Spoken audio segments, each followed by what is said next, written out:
biyahe ng pagtataksil. Ang kasal nila'y patay na, ngunit pilit pa ring binubuhay sa loob ng isang ilusyon. Ang pag-ibig na naging hawla, ang anak na inilaan para sa pag-asa, ay biglang naging sentro ng kasinungalingan. Nang muling sumilip ang katotohanan, isang banta ang gumuhit sa hangin. Magpapatuloy ba ang huwad na kapayapaan o sisimulan na ang laban para sa kaluluwa? Tunay na mapalad ka, Antoinette. Kahit baog ka, pinulot ka pa rin ng anak ko. Huwag kang magpakawalang hiya at isipin mong may karapatan ka sa lahat ng ito. Ang matalim na mga salita ay hindi dumating na may kasamang sigaw o galit. Ito ay lumabas mula sa bibig ng ginang na kaniyang tinatawag na biyenan, na may tono ng isang nagbibigay ng limos, hindi ng isang taong nagsasalita sa sarili niyang bahay. Ang tunog ng paglalaba mula sa likuran ay biglang tumigil, at ang katahimikan ay lumikha ng isang matinding vacuum na humigop sa lahat ng hangin sa paligid ni Antoinette. Nasa gitna siya ng pag-aayos ng mga damit, isang gawain na araw-araw niyang ginagawa na parang isang banal na ritual. Hinahawakan niya ang isang pinakalumang puting polo shirt ni Henry, ang paborito nito. Maingat na inilalapat ni Antoinette ang bakal sa bawat tupi. Ang init ay tila nagpapagaan ng bigat sa kanyang dibdib. Ang kamay niya ay marahan na dumampi sa tela, naghahanap ng anumang kulubot na hindi pa lubusang naalis, na para bang ang perpektong damit na yon ay magiging sukatan ng perpektong buhay na kanyang inaasam na muli niyang matamo. Ang pag-iingat sa bawat kilos ay isang panalangin na hindi niya marinig, isang pagsusumamo na sana ay makita ni Henry ang kanyang pagmamahal sa maliliit na bagay na ito. Ngunit ang mga salitang yon, kahit baog ka, ay tumagos sa kanyang balat, dumiretso sa pinakamalambot na bahagi ng kanyang pagkatao. Hindi niya pinahintulutan ng anuman na umuga sa kanyang panlabas na anyo. Ang kanyang mga daliri na sanay sa hirap at pag-aalaga ay bahagyang nanginginig, ngunit hindi bumitaw sa hawakan ng plansa. Ang kanyang lalamunan ay parang sinakal ng isang hindi nakikitang kamay. Ang paghinga ay naging mababaw, at ang tanging nararamdaman niya ay isang matinding lamig sa kanyang puso na sumasalungat sa init ng bakal na hawak niya. Napansin niya ang isang maliit na mantsa ng kape sa kaliwang manggas, at sa isang iglap, ibinalik niya ang buong focus sa maliit na kapintasan na iyon. Ang mundo ay tila nagbago ng kulay. Ang dati maliwanag na sikat ng araw na tumatagos sa bintana ay naging isang malamig at mapanuring liwanag. Ang mga mukha ng mga retrato nila ni Henry sa dingding ay tila naglalaho. Nasaan ang lalaking yon na minahal niya, ang lalaking kinasusuklaman niya, ang lalaking hindi niya lubos na kilala? Sa katahimikan na sumunod sa pag-atras ng kanyang biyenan, ang tanong na yon ay umalingaw-ngaw sa kawalan ng pag-asa. Bakit? Sa lahat ng pagmamahal na ibinigay ko, ang tanging narinig ko ay ang halaga ko bilang isang wala. Dahan-dahan, halos hindi mapansin, ibinaba ni Antoinette ang mainit na plansa sa ibabaw ng ironing board. Hindi ito bumagsak, hindi ito nagdulot ng ingay, ngunit ang pagkilos na yon ay nagtatak ng isang malalim na hiwa sa kaluluwa niya. Ang kanyang mga mata ay nakatingin sa sahig, ngunit hindi niya nakikita ang mga tiles. Nakikita niya ang isang hinaharap na biglang naging isang silid na walang kulay, isang bilangguan na may bagong pangalan. Pumasok si Henry sa silid ni Antoinette, dala ang isang tasa ng pinakabagong tsaa na ginawa niya. Ang bango ng chamomile ay nakakapagpakalma, ngunit may kakaibang mapait na lasa na hindi niya maipaliwanag. Ang mga yabag niya sa sahig na kahoy ay tila nagbabala, ngunit sa pandinig ni Antoinette, ito ay isang malumanay na ritmo na dapat niyang tanggapin. Inumin mo na ito, mahal. Kailangan mo pang magpahinga para sa ating munting anghel. Anya, ang mga mata niya ay puno ng matamis na pag-aalala na tila totoong-totoo. Sinubukan ni Antoinette na ngumiti, isang pilit na kurba ng labi na hindi umabot sa kanyang mga mata. Nang inabot niya ang tasa, Hindi niya sinasadya. Bahagyang itinaas niya ito sa isang anggulo.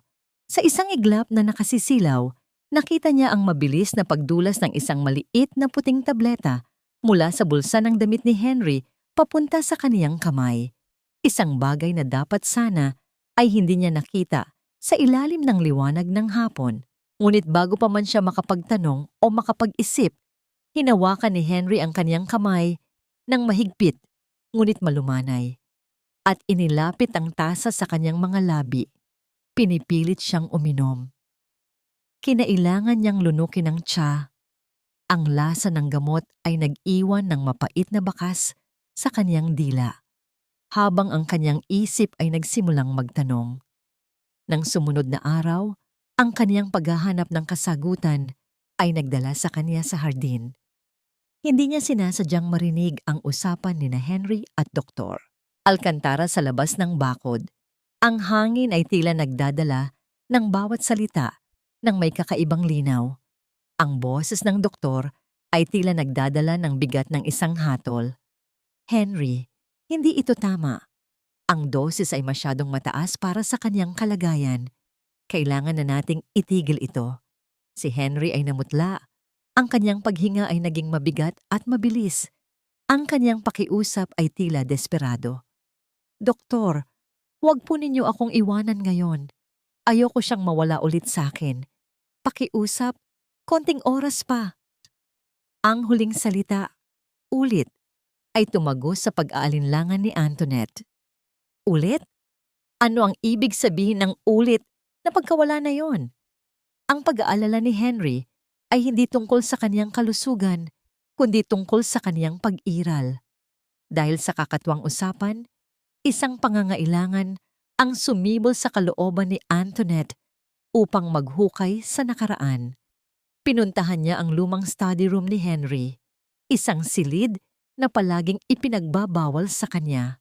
Sinabi ni Henry na ito ay masyadong maalikabok at hindi maganda para sa kaniyang pagbubuntis, na ngayon ay tila isa ng dahilan na may ibang layunin.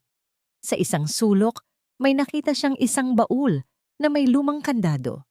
Ginamit niya ang isang paperclip na kaniyang nakuha sa kusina. Ang kaniyang mga daliri ay nanginginig habang inilalagay niya ang metal sa loob ng mekanismo. Ang bawat pagtulak ay isang paglabag sa tiwala, ngunit ang bawat pagtulak ay nagdadala rin ng pamilyar na pakiramdam ng pangangailangan na malaman ang totoo niyang pagkatao. Sa wakas, ang kandado ay umikot ng may mahinang pagtunog at ang baul ay huminga ng hangin na matagal nang nakulong. Ang hapunan ay isang muling pagpapatibay ng kaniyang kalungkutan. Muli siyang pinuntirya ng kaniyang biyenan. Ang kaniyang boses ay matalas at puno ng moralidad na huwad. Antoinette, huwag kang magpabaya sa bahay. Hindi ka naman nagtatrabaho. Dapat mas malinis pa ito kaysa dati. Ang mga anak mo ang magmamana ng reputasyon mo dito, hindi ang mga kasalanan mo. Ang mata ni Antoinette ay lumipat kay Henry. Umaasang makita ang isang kislap ng pagtatanggol, isang salita para sa kanya. Ngunit si Henry ay nakatingin sa kanyang plato, tahimik na kumakain, na parang isang eskultura ng pagkakasala. Ang katahimikan ni Henry ay nagbigay ng mas malaking sakit kaysa sa paninisi ng kaniyang biyenan. Ang pagkabigo na yon ay halos hindi niya kayang tiisin. Nang mag-iisa na si Antoinette sa hardin, ang pag-iisa ay tila nagdala ng kaunting ginhawa. Tinitigan niya ang mga rosas na kaniyang itinanim noon. Mas matangkad na ang mga ito kaysa sa kanya ngayon. Ang kanilang mga talulot ay bukas na bukas sa sikat ng araw. Tinitigan niya ang isang rosas na namumukadkad ng marangya. Ang kulay nito ay nagpapaalala sa kanya ng isang bagay na matindi, ngunit nakalimutan. Tila ang kagandahan nito ay nag-uudyok sa kanyang mamukadkad din, anuman ang dilim na nakapalibot sa kanya. Sa pagtatapos ng araw, ang kanyang huling misyon ay ang baul. Sa wakas ay nabuksan niya ito. Wala itong damit o dokumento. Puno ito ng mga litrato niya at ni Henry. Mga litrato ng kasal, mga litrato ng masayang araw na tila hindi tumutugma sa kaniyang kasalukuyang buhay. Ngunit sa ilalim ng mga litratong ito, ang kaniyang mga mata ay natigil sa isang manipis na papel. Ito ay isang sonogram na may petsa na 3 buwan bago ang sinasabing aksidente. Ang kaniyang kamay ay humawak sa litrato at sa unang pagkakataon mula nang magising siya sa ospital, isang matinding kirot ng pagkilala ang dumaloy sa kaniyang isip, kasabay ng isang pangalan na hindi niya alam kung saan nanggaling, ngunit naramdaman niyang ito ay kaniya. Micaela. Kinailangan ni Antoinette na maging isang huwad na artista sa sarili niyang tahanan. Kinabukasan, nagpasiya siyang magluto ng paboritong ulam ni Henry, ang adobo na may kakaibang tamis na hindi niya maipaliwanag kung bakit niya alam lutuin. Habang naghihiwa siya ng sibuyas, nagpatulong siya kay Henry sa paghahanda ng mesa.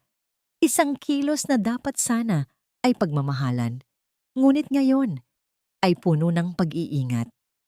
Nang si Henry ay lumapit upang yakapin siya mula sa likuran, isang bagay na inaasahan ng sinumang mag-asawa, mahigpit siyang napahinto. Ipinatong ni Antoinette ang kutsilyo ng napakabagal at pumihit siya upang harapin ito. Ang kanyang yakap ay tila totoo, ngunit ang kanyang mga braso ay nanatiling mahigpit na nakakrus sa kaniyang dibdib. Isang pader na hindi nakikita na naghihiwalay sa kanila. Si Henry ay tila hindi napansin ang pag-igting, ngunit ang pagdikit ng kaniyang mukha sa likod ng ulo ni Antoinette ay tila naghahanap ng katiyakan na hindi pa rin siya lumalayo. Sa hapagkainan, sinubukan ni Antoinette na gumawa ng isang mapanganib na paghahanap ng katotohanan. Henry, ano ang pinakamagandang alaala mo bago tayo ikinasal? Ang alaala na nagpapatunay na sulit ang lahat ng sakripisyo. Tanong niya, sinasadyang idiniin ang salitang sakripisyo. Si Henry ay pansamantalang tumigil sa pagkain. Ang kanyang mga mata ay kumislap, naghahanap sa kaluluwa ni Antoinette upang makita kung may bakas ng pag-alala. Pagkatapos, ngumiti siya ng isang nangiting bihasa na sa pagtatago. Ang araw na yon sa Batangas. Naalala mo ba? Ang sarap ng hangin at ang pangako natin sa isa't isa na hinding-hindi tayo maghihiwalay. Ngunit habang siya ay nagsasalita, ang kaniyang mga mata ay hindi tumingin sa mga mata ni Antoinette, kundi sa kaniyang ginagawang pagkain. Hindi ito tumugma sa nararamdaman ni Antoinette, ang isang alaala na tila kinopya lamang. Ang galing! Tugon niya. Ang kaniyang tinig ay halos bulong. Hindi ko maalala. Hindi nagtagal, dumating ang inang puno ng pag-iingay. Ang kaniyang pagdating ay palaging isang babala.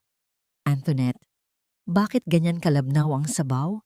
Hindi ka ba marunong magluto para sa anak ko? Hindi ka naman nagtatrabaho? Dapat mas malinis pa ito kaysa dati. Ang mga anak mo ang magmamana ng reputasyon mo dito, hindi ang mga kasalanan mo. Ang bawat salita ay isang matalim na bato na ibinato. Si Antoinette ay naghahanap ng suporta kay Henry, ngunit siya ay nanatiling tahimik, ang kanyang ulo ay nakayuko. Naglalaro ng kanyang tinidor sa plato, na para bang ang tanging tungkulin niya ay huwag guluhin ang dalawang babae. Ang kanyang pagtanggi na ipagtanggol siya ay mas masakit pa kaysa sa mga salita ng biyenan. Ang inis na nararamdaman niya ay halos mapuno ng lason na ininom niya kanina. Nang lumubog ang araw, naramdaman ni Antoinette ang pangangailangan na magtanong sa pinakapribadong sandali. Hindi siya makatulog. Lumapit siya sa kama kung saan natutulog na si Henry. Ang kanyang mukha ay payapa na tila isang santo. Kinuha niya ang kanyang kamay at marahang hinaplos ang pisngi nito. Henry, anong nangyari sa ating anak? Ang anak na hindi ko maalala? Bulong niya. Ang kanyang tinig ay basag sa kanyang sariling tenga. Si Henry ay bahagyang gumalaw. Ang kanyang bibig ay bahagyang bumuka. Ngunit hindi siya nagising ng buo. Walang anak? Wala. Ang kanyang mahinang sagot na tila bahagi ng isang bangungot. Ligtas ka lang dito. Manahimik ka.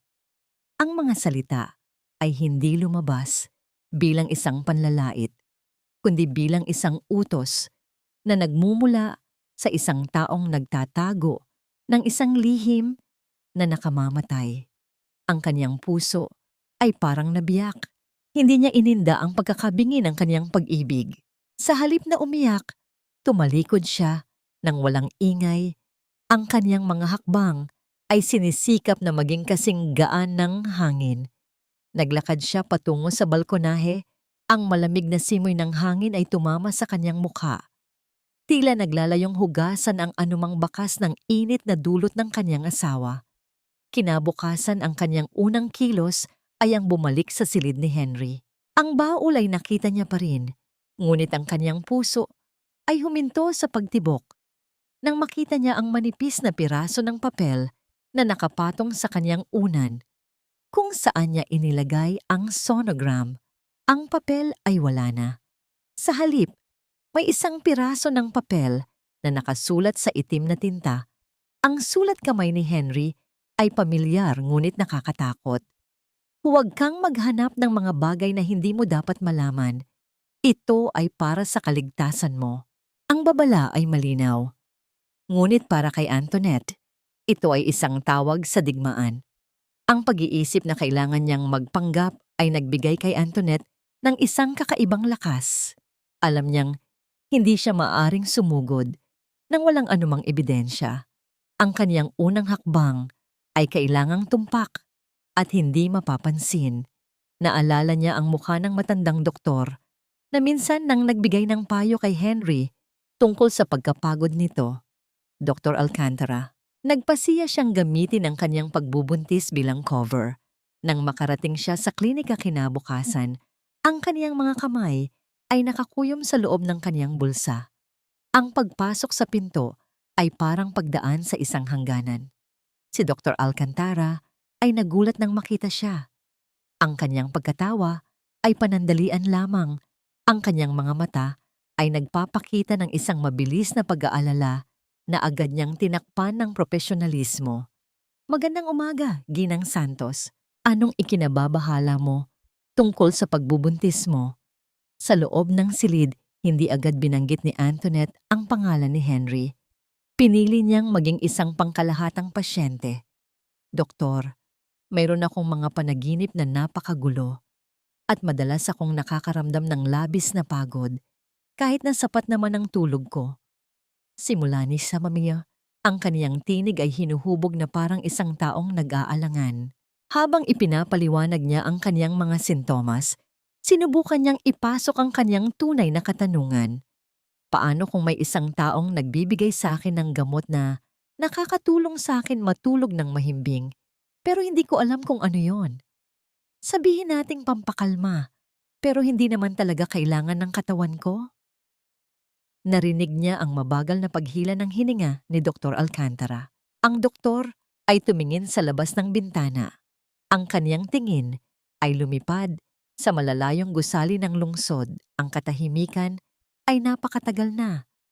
Natila sinusukat ng doktor kung gaano kalaki ang kaniyang itataya sa pagsagot. Sa wakas, bumalik ang kaniyang tingin kay Antoinette, puno ng pag-aalinlangan. Nagkunwari siyang may isusulat sa kaniyang prescription pad. Ang mga gamot na nakakaapekto sa memorya ay mapanganib kapag hindi tama ang paggamit. Ang mga pasyenteng may trauma ay madalas na nangangailangan ng matinding suporta para makalimutan ang sakit. Sa sandaling iyon, habang isinusulat ang pangalan ng isang gamot na karaniwang ginagamit para sa matinding pagkabalisa, ang pulso ni Dr. Alcantara ay hindi mapigilan ng pagkibot. Nahulog mula sa kaniyang kamay ang isang maliit na piraso ng scratch paper. Hindi ito ang reseta, kundi isang mabilis na isinulat na nota. Maingat na yumuko si Antoinette. Ang kaniyang isip ay alerto sa bawat galaw. Habang dinadampot niya ito, nakita niya ang mga titik na halos hindi na mabasa. Benzodiazepine, Liu Chao. Bago pa man niya ganap na mabasa ang lahat, mabilis na hinablot ito ng doktor. Ang kaniyang kamay ay bahagyang nanginginig. Pasensya na, Antoinette. Iyan ay para sa mga pasyenteng may matinding anxiety, lalo na sa mga may history of memory lapse. Anya, ang tinig ay halos hindi na kasing lakas ng dati. Ang kaniyang mga mata ay nagbigay ng isang tahimik na panawagan para sa tulong na hindi niya kayang bigkasin ng malakas. Umalis si Antoinette sa klinika na may pamilyar na lamig sa kanyang kalamnan, ngunit may bagong apoy na nag-aalab sa kanyang kalooban. Alam na niya, hindi ito isang simpleng aksidente. Hindi ito simpleng pag-aalala ni Henry. Ito ay isang intentional na pagkubkob sa kanyang isip. Sa pagbabalik niya sa bahay, ang pangalan na Micaela ay tila mas malinaw sa kanyang isipan. Tiningnan niya ang kanyang sarili sa salamin sa hallway. Ang kanyang refleksyon ay tila kakaiba. Isang estranghero na may pamilyar na mukha. Tumingin siya sa kanyang tiyan, ang lugar kung saan ang kanyang anak ay lumalaki. Hindi ka na mag-iisa. Bulong niya sa kanyang sarili. Ang kanyang tinig ay matatag sa wakas. Lalabanan ko sila para sa'yo. Walang laso ng makakalamang sa pagmamahal ko. Nang isara niya ang pinto ng kanyang silid, nakita niya si Henry na nakatayo sa tapat ng pintuan. Ang kanyang anino ay mahaba at tila nagbabanta sa ilalim ng ilaw sa pasilyo. Walang sigaw, walang galit. Tanging ang isang ngiti na tila sinubukan niyang gawing tapat, ngunit nabigo sa pagkakataong ito. Saan ka galing, mahal?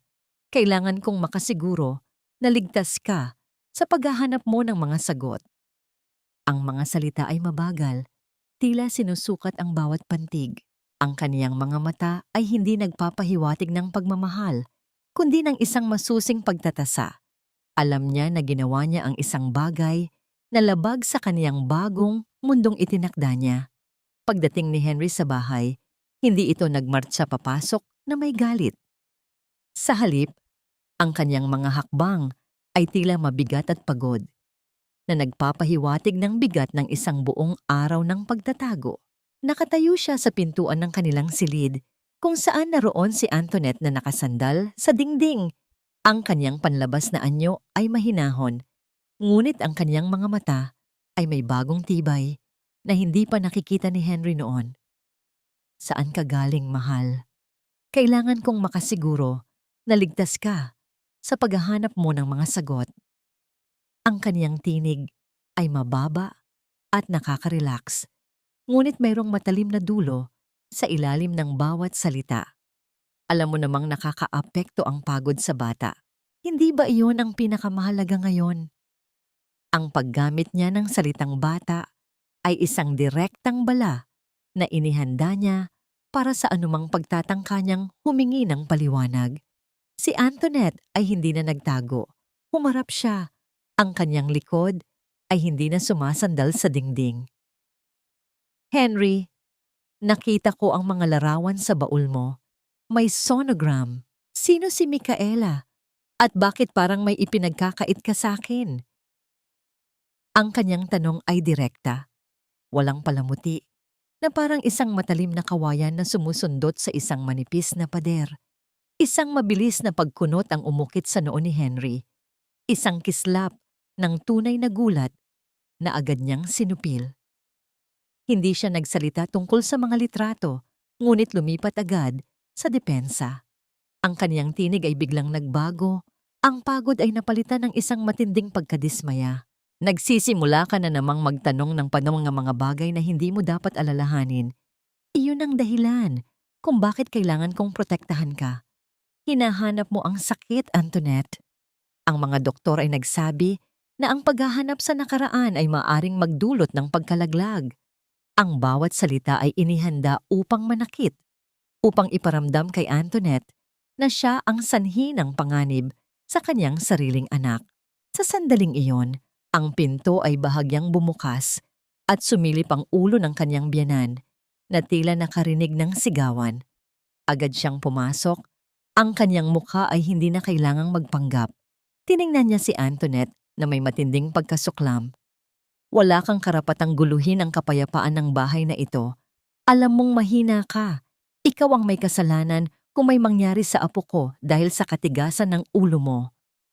Ang kaniyang mga mata ay nagturo kay Antoinette na parang isang kriminal na nahuli sa akto. Si Henry ay lumapit kay Antoinette. Ang kanyang kamay ay kusa at bigat na ipinatong sa tiyan nito. Isang kilos na nagpapakita ng pag-aari at pagbabanta. Bumalik ka sa dati mong pagkatao, Antoinette. Sa loob ng bahay na ito, ligtas ka. Sa labas, hindi ko alam kung anong mangyayari sa'yo at sa bata. Ano ang pipiliin mo? Ang kasinungalingan na nagpapanatili sa atin o ang katotohanan na sisira sa lahat? Ang tanong na yon ay hindi isang pag-aalok, kundi isang ultimatum. Si Antoinette ay tumingin sa kanyang asawa, pagkatapos ay sa kanyang biyenan, at sa wakas ay ibinaba niya ang kanyang tingin sa kanyang sariling tiyan. Ang kanyang isip ay naglalaban. Sa isang bahagi, ang katotohanan na inalok ni Dr. Alcantara, ang init ng pangalan na Micaela. Sa kabilang banda, ang takot na ipinadama ni Henry para sa kanyang anak. Hindi siya sumagot. Ang kanyang katawan ay tila napagod sa pakikipaglaban. Dahan-dahan, tumalikod siya at walang ingay, pumasok siya sa kanyang silid, maingat na isinara ang pinto.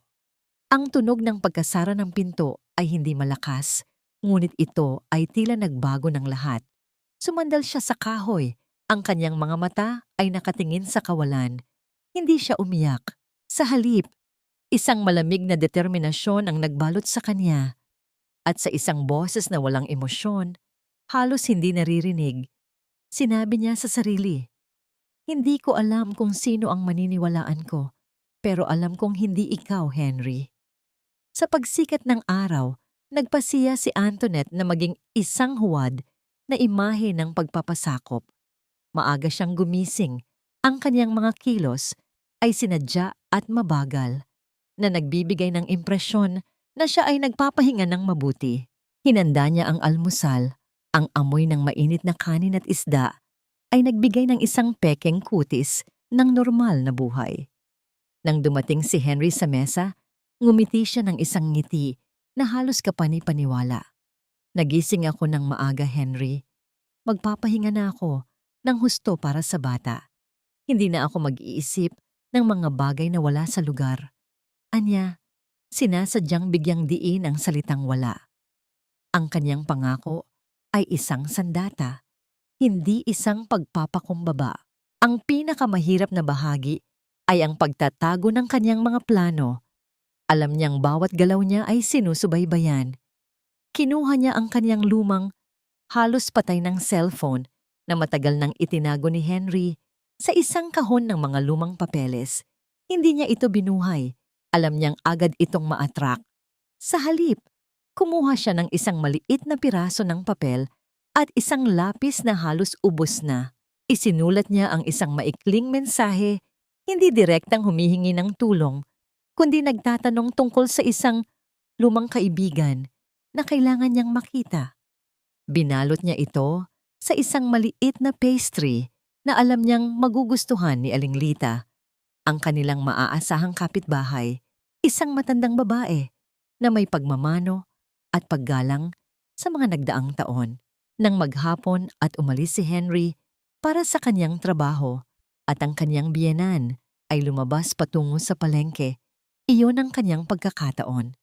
Lumabas si Antoinette nang hindi nag-iingay, ang kanyang paglalakad ay kalmado. Iniabot niya ang maliit na balot kay Aling Lita. "Aling Lita, pakiusap. Ito ay para sa isang kaibigan ko. Pakidala ito sa klinika ni Dr. Alcantara. Sabihin ninyo, kailangan ng kanyang pasyente ng mabilisang tugon." Ang kaniyang mga mata ay nagmakaawa. Nagpapakita ng tunay na takot sa ilalim ng kaniyang kalmadong panlabas. Pagkatapos, bilang pagpapasalamat, inabot niya ang isang maliit na pandesal na siya mismo ang nagluto, isang bagay na gustong-gusto ni Aling Lita. Ang kumpirmasyon sa mata ni Aling Lita ay nagbigay kay Antoinette ng isang pansamantalang ginhawa, isang maliit na butil ng pag-asa. Pagbalik sa loob, habang inaayos ang kanyang silid, ang kanyang kamay ay muling dumampi sa lumang unan kung saan niya inilagay ang sonogram. Sa sandaling iyon, isang alaala ang biglang sumiklab sa kanyang isip. Hindi tulad ng mga malalabong imahe kanina, kundi isang tunog at pakiramdam na nakakabingi. Nakita niya ang kanyang sarili sa loob ng kotse, hindi sa isang bus, ngunit umiiyak ng malakas, at ang boses ni Henry na hindi nagmamakaawa kundi nagwawala. Sabi ko sa'yo, huwag mong sisirain ang lahat. Ang tunog ng boses niya ay puno ng galit, hindi ng sakit. Ang kanyang paghinga ay naging mabigat, parang may humahabol sa kanya sa loob ng kanyang sariling alaala. Ang pag-aayos ng silid ay nagpatuloy, ngunit ngayon ay may bago at mapanganib na kaalaman. Alam niyang hindi lang siya ang biktima ng isang aksidente. Siya ay biktima ng isang taong nagtatago ng tunay na dahilan ng kaniyang pagdurusa. Nang matapos na ang araw, habang naghahanda siyang magtungo sa kanyang silid, isang hindi kanais-nais na tunog ang nagpatigil sa kanyang puso. Hindi iyon isang ingay ng bahay. Ito ay ang tunog ng isang sasakyan na humihinto ng bahagya sa kalsada, malayo sa kanilang gate. Tiningnan niya sa bintana. Nakita niya ang pamilyar na sasakyan ni Henry, ngunit hindi ito nakaparada sa karaniwan nilang pwesto. Mas malayo ito, halos nakatago sa likod ng malaking puno ng mangga. At nakita niya si Henry nakatayo sa tabi ng kotse, hindi nakatingin sa bahay, ngunit nakikipag-usap sa isang lalaking nakasuot ng itim na pantalon at puting damit, isang uri ng uniforme na hindi pamilyar sa mga kapitbahay. Sa kamay ni Henry, may isang bagay na maliit at kumikinang, isang bagay na tila ipinapakita niya sa lalaking iyon bago ito ibigay. Ang lalaki ay mabilis na tumango at umalis habang si Henry ay nagmamadaling bumalik sa kanyang kotse at umalis. Nang umalis si Henry para sa kanyang trabaho, hindi na nag-aksaya ng oras si Antoinette. Ang pagpapanggap na siya ay mahina at sumusunod ay ginawa niyang isang pansamantalang sandata. Ang unang bagay na ginawa niya ay muling bumalik sa kanyang lumang cellphone. Alam niyang hindi niya ito maaaring buhayin, ngunit kailangan niya ng paraan upang makapagpadala ng mensahe. Kinuha niya ang lapis at ang pinagtaguan niyang papel. Habang nakikinig sa katahimikan ng bahay, sinulat niya ang mensahe para kay Dr. Alcantara. Idiniin ang pagtukoy sa lumang kaibigan na kailangan ng agarang payo. Pagkatapos niyang isulat, hinanap niya si Aling Lita. Naghanda siya ng isang piraso ng pandesal na may tamang tamis, isang paborito ng kapitbahay. Lumabas siya ng tahimik, ang tunog ng pagpitik ng doorknob ay tila napakalakas sa kanyang pandinig. Inabot niya ang maliit na balot kay Aling Lita. Ang kanyang mga mata ay nagmamakaawa. Aling Lita, pakiusap. Ito ay para sa isang kaibigan ko. Pakidala ito sa klinika ni Dr. Alcantara. Sabihin ninyo, kailangan ng kanyang pasyente ng mabilisang tugon. Ang pagkakatiwala ay isang napakalaking bagay at umaasa siyang hindi niya ito sinisira. Pagbalik sa loob, ang kaniyang pansin ay muling nahila sa pinagtataguan ng sonogram. Nang maramdaman ng kanyang mga daliri ang tela ng unan, isang alaala ang biglang sumugod, hindi bilang isang ulap, kundi bilang isang malinaw na pelikula. Nakita niya ang kanyang sarili, hindi sa isang bus, kundi sa loob ng kotse, umiiyak ng walang tigil. At narinig niya ang boses ni Henry, hindi ang banayad na boses ng kanyang asawa ngayon, kundi isang sigaw na may laso ng galit. Sabi ko sa'yo, huwag mong sisirain ang lahat. Ang alaala ng sigaw na yon ay nagparamdam sa kanya ng panginginig. Ang kaniyang pagkawala ng alaala ay hindi nagsimula sa isang aksidente. Nagsimula ito sa isang pag-aaway na posibleng nauwi sa trahedya. Habang nagliligpit siya, ang kanyang mga mata ay hindi napigil na mapunta sa bintana. Ang kaniyang puso ay pumintig ng mabilis. Ang tunog ng kaniyang sariling dugo na tumitibok ay halos narinig niya sa kaniyang tainga. Nakita niya ang pamilyar na sasakyan ni Henry na nakaparada ng kakaiba, mas malayo kaysa karaniwan, halos nakatago sa likod ng malaking puno ng mangga. At nakita niya si Henry. Nakatayo siya sa tabi ng kotse, nakikipag-usap sa isang lalaking nakasuot ng itim na pantalon. Isang taong tila isang propesyonal na ahente, hindi isang kapitbahay. Ipinakita ni Henry sa lalaki ang isang maliit na bagay na kumikinang. Marahil ay ang aparato sa pagsubaybay at pagkatapos ay mabilis na umalis ang lalaki. Ang pag-alam na siya ay sinusubaybayan ay nagbigay kay Antoinette ng isang uri ng paglilinaw na mas masakit pa kaysa sa kawalan ng kaalaman. Ang kaniyang asawa ay hindi lamang nagtatago ng isang sikreto, siya ay nagpapanatili ng isang kulungan. Nang bumalik si Henry, ang kaniyang mukha ay matigas, walang bakas ng pagod o pag-aalala, tanging isang malamig na pag-aaral. Wala na ang tracker sa'yo, hindi ba? Tanong niya. Ang kaniyang tinig ay hindi nagtatanong, kundi nagpapatunay. Sinubukan mo na namang maghanap ng mga sagot na magpapahamak sa'yo. Sa tingin mo ba, hindi ko malalaman ang ginagawa mo? Si Antoinette ay hindi sumagot sa mga banta ni Henry. Ang kaniyang katahimikan ay mas matindi kaysa sa anumang sigaw. Ang kaniyang mga mata ay hindi kumikislap habang tinititigan niya ang kaniyang asawa. Naramdaman ni Henry ang pagguho ng kaniyang awtoridad. Lumapit siya, hindi para yumakap, kundi upang isara ang lahat ng espasyo sa pagitan nila. Ang kaniyang anino ay bumalot kay Antoinette na nagtulak sa kanya hanggang sa ang kaniyang likod ay dumampi sa malamig na ibabaw ng dingding. Anh đã làm tất cả vì chúng ta.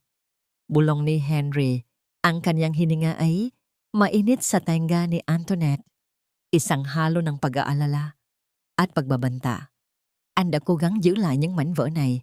Em không nhớ sao, em đã từng muốn bỏ đi, muốn phá hủy cái thai đó. Anh đã cứu em khỏi chính em. Bawat salita ay isang nakalalasong pagbaluktot sa katotohanan ni Micaela na ginagamit ang kaniyang matinding kalungkutan laban sa kanya ngayon. Naramdaman ni Antoinette na tila siya ay sinasakal ng kaniyang sariling kalungkutan na ginamit na sandata. Sa sandaling iyon, ang pintuan ay bumukas ng malakas. Ang inang si Henry ay sumulpot. Ang kanyang mukha ay nagpapakita ng pagkamuhi sa kaguluhan. Hindi siya nagtanong kung ano ang nangyayari. Agad siyang pumili ng panig. Tumingin siya kay Antoinette na may titig na tila nagtatapon ng basura. Wala ka nang pakialam sa mga bagay na ito. Ang tungkulin mo ay magbuntis at manganak. Huwag mong hayaang kainin ka ng mga lumang multo. Ang kaniyang pag-atake ay nagbigay kay Antoinette ng isang kasuklam-suklam na pakiramdam ng pagiging nag-iisa sa buong mundo. Si Henry ay umatras at ang kaniyang kamay ay humawak sa isang bagay na hindi inaasahan ni Antoinette. Isang maliit na syringe na may lamang malinaw na likido. Em ko hay luwachon, sabi ni Henry. Ang kaniyang tinig ay hindi na nagmamakaawa, kundi nag-uutos. Ở lại đây và được bảo vệ, hoặc ra ngoài và đối mặt với sự thật mà em không thể chịu đựng nổi. Ang kaniyang mga mata ay na nagpapakita ng isang matinding pagnanais na maniwala siya sa kanya. Tiningnan ni Antoinette ang syringe. Nakita niya ang mukha ni Micaela sa kaniyang isip at ang pangako niya sa kaniyang sarili. Sa gitna ng takot, isang hindi inaasahang kapayapaan ang dumating. Hindi siya pumalag gamit ang kanyang katawan, ngunit ang kanyang boses ay naging malinaw. Hindi na umiiyak. Nếu đây là cái giá cho tình yêu của anh Henry, thà tôi chọn không có ký ức còn hơn tình yêu này. Ngunit bago pa man naigalaw ni Henry ang kaniyang kamay upang isagawa ang kaniyang banta, isang tunog na hindi bahagi ng kanilang bahay ang pumunit sa katahimikan. Isang malakas at paulit-ulit na tunog ng isang klakson ng sasakyan na sinundan ng maingay na pagtapik sa pintuan sa harap. Ang ingay ay nagpatigil sa lahat. Si Henry ay nanigas. Ang kanyang kamay na may syringe ay hindi na nakatutok kay Antoinette, kundi nakatingin sa pintuan na tila isang panaginip na biglang naputol. Ang malakas na tunog ng klakson at ang paulit-ulit na pagtapik sa pintuan ay parang nagpapunit sa manipis na tabing ng kasinungalingan. Napatingin si Henry sa pintuan. Ang kanyang kamay na may syringe ay nanigas sa ere. Hindi siya makapaniwala na may maglalakas loob na gambalain ang kaniyang kapayapaan. Si Antoinette, sa kabilang banda, ay nanatiling kalmado. Ang kaniyang mga mata ay sumasalamin sa isang hindi inaasahang pag-asa. Nang pilit na buksan ang pintuan, hindi ang mga uniforme ng pulis ang unang pumasok. Si Dr. Alcantara ang nanguna sa pagpasok. Ang kaniyang mukha ay seryoso, ngunit may bakas ng matinding pag-aalala. Sa likod niya ay 2 opisyal ng pulis na mayroong matigas na mga mukha. Hindi pinansin ng doktor ang biyenan ni Antoinette na agad na sumigaw, "Wala kayong karapatan. Ito ay isang pribadong usapin ng pamilya." Ang kaniyang boses ay tila isang sirang plaka sa gitna ng matinding tensyon. Diretsong tumingin si Dr. Alcantara kay Antoinette. Ang kaniyang mga mata ay nagpapakita ng isang pangako ng proteksyon. "Antoinette, ako si Dr. Alcantara. Kailangan mo akong samahan. Mayroon kaming mga ebidensya tungkol sa mga gamot na ibinibigay sa iyo at ang totoong dahilan ng iyong amnesia." Sa bawat salita, tila may isang malaking pabigat na inalis sa balikat ni Antoinette. Ang kaniyang mga mata ay napuno ng luha, hindi ng kalungkutan, kundi ng napakalaking ginhawa. Ang kaniyang paghinga ay naging mas magaan. Tila sa wakas ay makakahinga na siya ng sariwang hangin. Isang opisyal ng pulis ang lumapit kay Henry na nanatiling nakatayo ng tulala. Ang syringe ay hawak pa rin sa kanyang kamay. Ang opisyal ay nagpakita ng isang warrant, isang legal na dokumento na nagpapahintulot sa paghuli. Sa sandaling iyon, tila gumuho ang lahat ng itinayo ni Henry. Tumingin siya kay Antoinette at sa unang pagkakataon, wala na siyang maibibigay na kasinungalingan. Ang kaniyang balikat ay bumaba. Ang kaniyang tinig ay naging basag, puno ng matinding sakit. "Micaela, siya ang anak natin. Namatay siya sa ospital bago ang aksidente at sinisisi mo ako sa lahat. Ayokong mawala ka rin. Kaya ang kaniyang mga salita ay nawala sa gitna ng kaniyang sariling pagluha. Isang pag-amin na huli na para maging makabuluhan. Si Antoinette ay dahan-dahang lumakad. Ang kaniyang mga hakbang ay matatag. Hindi niya binigyan ng kahit na anong sulyap si Henry. Hindi niya nilingon ang kanyang biyenan na ngayon ay umiiyak na. Ang kanyang mga luha ay mga luha ng pagkatalo, hindi ng pagmamahal. Si Antoinette ay tumayo sa tapat ni Dr. Alcantara. Ang kanyang ulo ay mataas. Ang kanyang mga kamay ay mahigpit na nakahawak sa kanyang tiyan. "Hindi ako ang sisira sa lahat, Henry. Ikaw yon." Ang kanyang mga salita ay hindi matalim, kundi isang katotohanan na hindi na maikakaila. Habang papalabas siya, hindi siya lumingon. Sa halip tumingala siya sa asul na kalangitan. Ang araw ay sumisikat na may bagong pag-asa. Nang siya ay sumakay sa sasakyan ng pulis, isang huling sulyap sa likod ang nagpakita sa kanya kay Aling Lita. Nakatayo sa kanyang pintuan na nakangiti ng may pag-asa. Ngunit habang umuusad ang sasakyan, isang anino ang gumalaw sa gilid ng kalsada. Isang babaeng balingkinitan, may pamilyar na hugis, nakatayo sa ilalim ng isang puno. Ang kanyang kamay ay nakahawak sa kanyang tiyan, nakatingin ng diretso sa sasakyan. Nang matuklasan ni Antoinette ang katotohanan tungkol sa plano ni Henry na makipagsama kay Sofia, ang kaniyang galit ay hindi na naging apoy, kundi isang malamig na bakal ng pangunawa. Alam niya na kailangan niyang harapin ito, hindi para sa paghihiganti, kundi para sa kaniyang sariling kapayapaan. Sa tulong ni Dr. Alcantara, nakipagkita siya kay Sofia sa isang pampublikong lugar, isang coffee shop kung saan ang mga tao ay hindi magtataka sa anumang luha. Si Sofia ay nakaupo na. Ang kaniyang mukha ay may parehong bakas ng pagkabiktima tulad ng kay Antoinette. Hindi nagpaligoy-ligoy si Antoinette.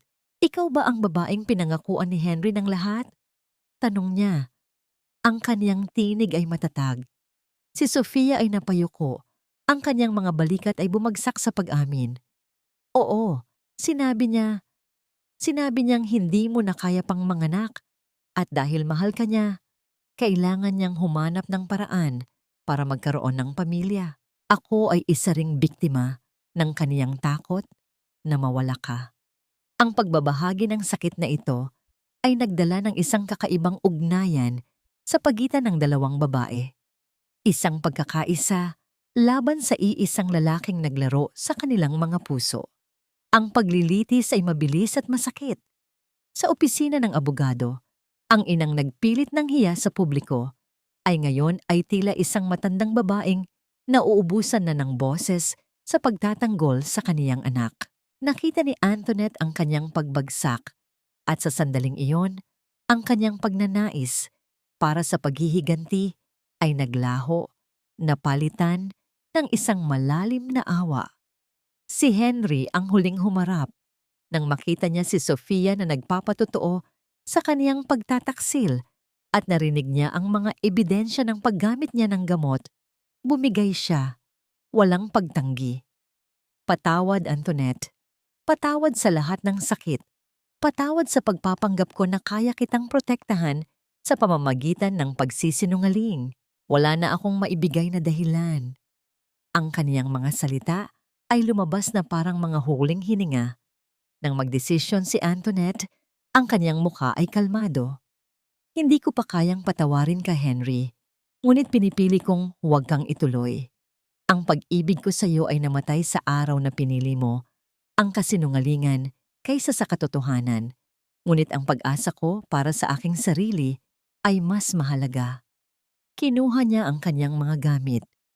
Ang kaniyang kapalaran ay hindi nakasalalay sa kanya. Matapos ang formal na pag-alis, bumalik si Antoinette sa kaniyang maliit na apartment. Ang kaniyang pag-iisa ay hindi na nakakatakot.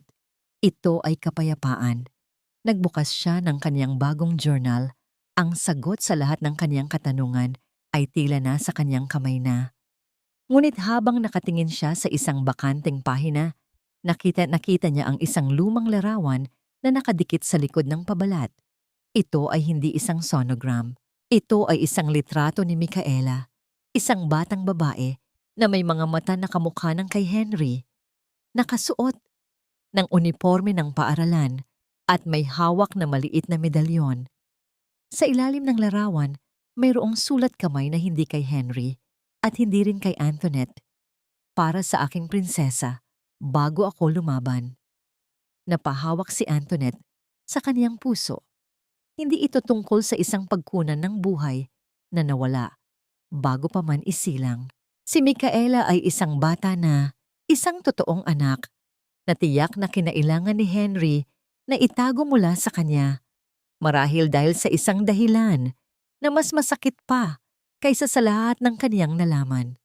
Ang pagkawala ni Micaela ay hindi isang trahedya na nag-udyok sa kaniyang pagkawala ng alaala. Ito ay isang lihim na ginamit ni Henry upang kontrolin siya.